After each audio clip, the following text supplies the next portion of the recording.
Hello friends, welcome to this lecture. In this video, we will understand the meaning of sampling and what is sampling theorem. So whenever we require to convert an analog signal into a discrete time signal, we have to do the sampling of that particular analog signal because there are many applications where we require the digital data. But in real world, all practical signals are continuous in nature or analog in nature. That is, they are continuous time signal. So we have to follow certain conversion technique to convert this continuous time signal to a discrete time signal.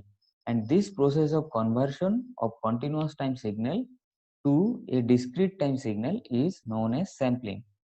So simply we can say sampling is the process of conversion or reduction of a continuous time signal to a discrete time signal.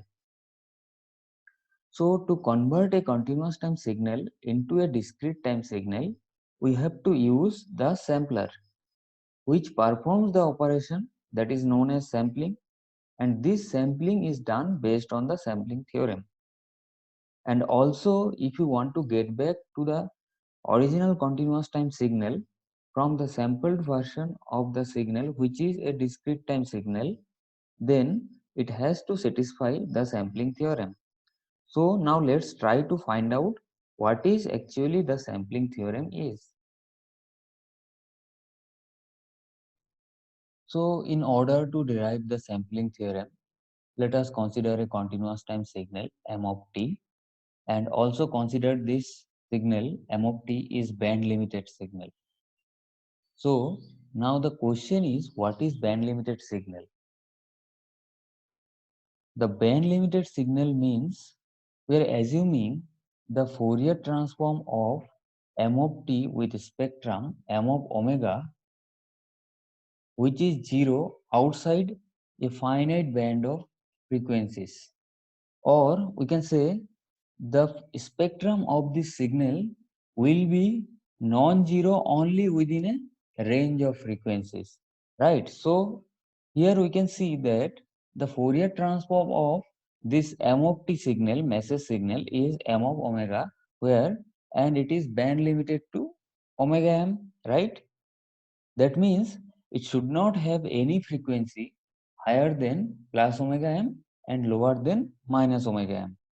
So it should not have the value after plus omega m and minus omega m, and which is equal to 0 here, as you can see.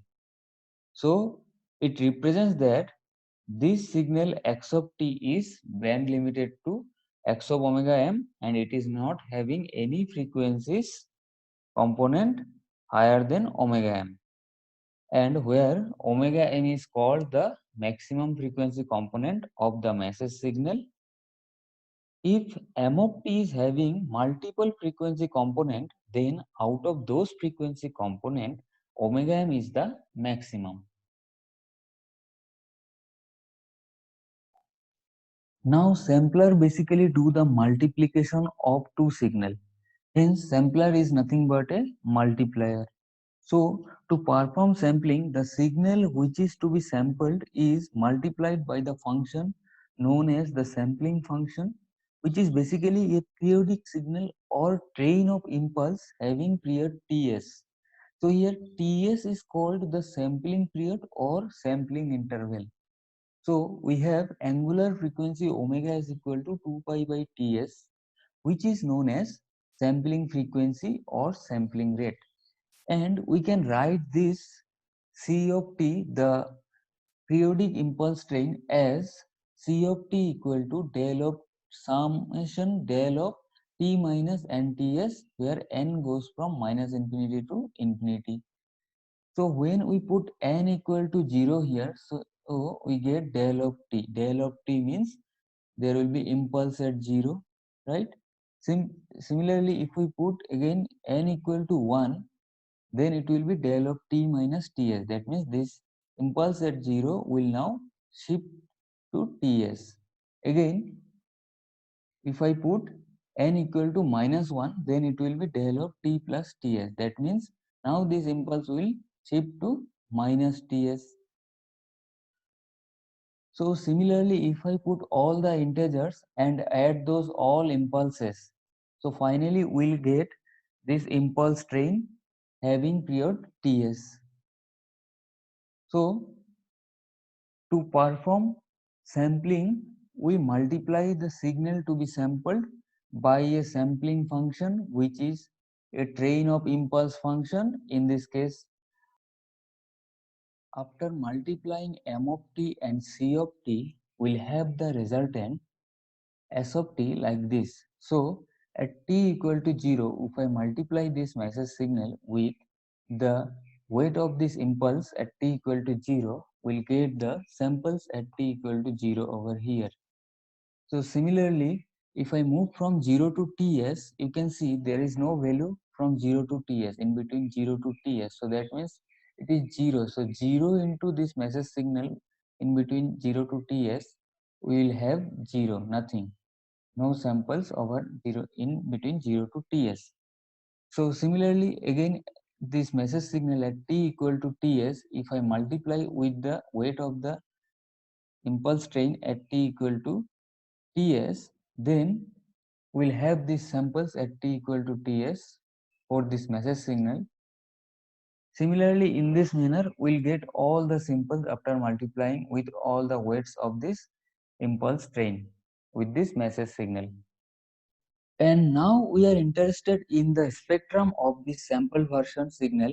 So that means we have S of t and we want Fourier transform of S of t, which is given by S of omega.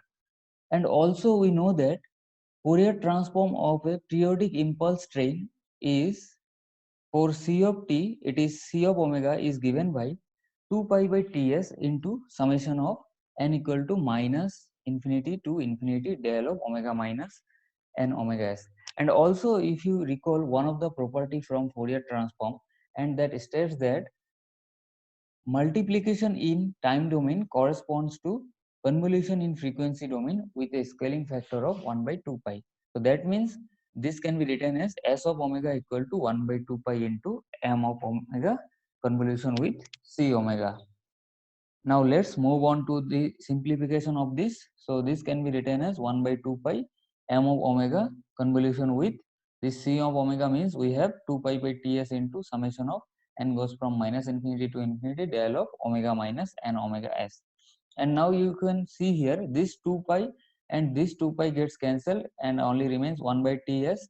And after rearranging this summation, we can write it like 1 by ts into summation of n equal to minus infinity to infinity m of omega convolution with del of omega minus n omega s.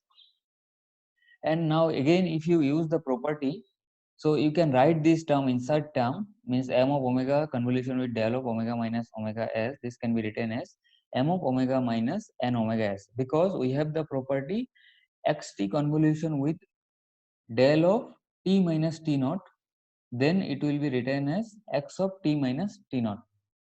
That means if you shift the del signal by minus t naught, then this x signal will also be shifted by minus t naught.